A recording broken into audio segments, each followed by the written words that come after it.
Hello friends, welcome to my channel. Friends, ఈరోజు దొండకాయ వేపుడు వితౌట్ పిండి, ఎలాంటి మసాలా లేకుండా ఈజీగా మన ఇంట్లోనే చేసుకోవచ్చు. చాలా టేస్ట్గా ఉంటుంది ఫ్రెండ్స్. దీనికోసం నేను 1/2 kg దొండకాయలు తీసుకున్నాను.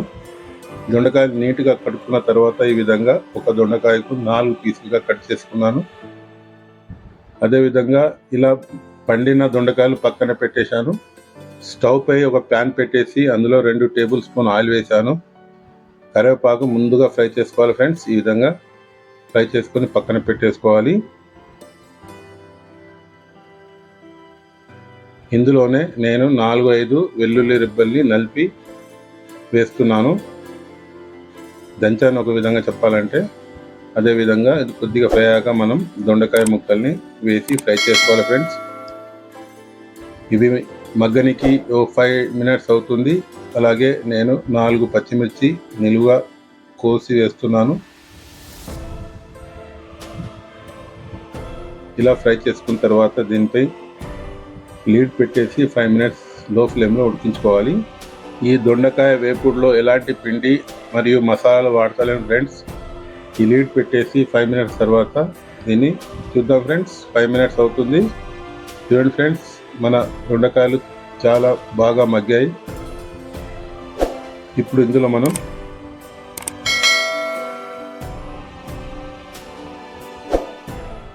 చూడండి ఫ్రెండ్స్, చాలా బాగా ఫ్రై అయ్యాయి.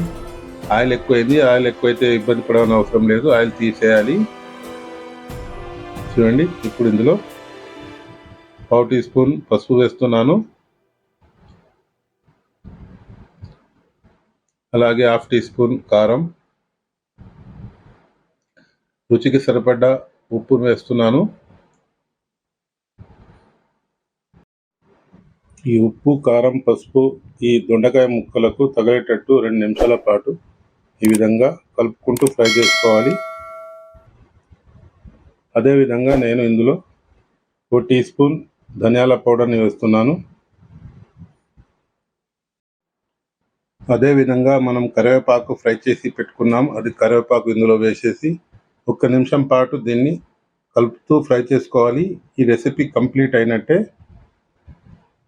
చాలా టేస్టీగా ఉంటుంది ఫ్రెండ్స్. ఈ రెసిపీ మనం పప్పుచారు చేసుకున్నప్పుడు ఈ బెండకాయ వేపుడిని సైడ్ డిష్గా వాడుకోవచ్చు. చాలా టేస్ట్గా ఉంటుంది. ఇది డైరెక్ట్గా అన్నంలో కూడా తినవచ్చు ఫ్రెండ్స్. ఈ రెసిపీ మీకు నచ్చినట్టయితే లైక్ అండ్ షేర్ చేయండి, కామెంట్ చేయండి. కొత్తగా చూసిన వాళ్ళు నా ఛానల్ని సబ్స్క్రైబ్ చేసుకోండి ఫ్రెండ్స్. నాకు నా ఛానల్కి సపోర్ట్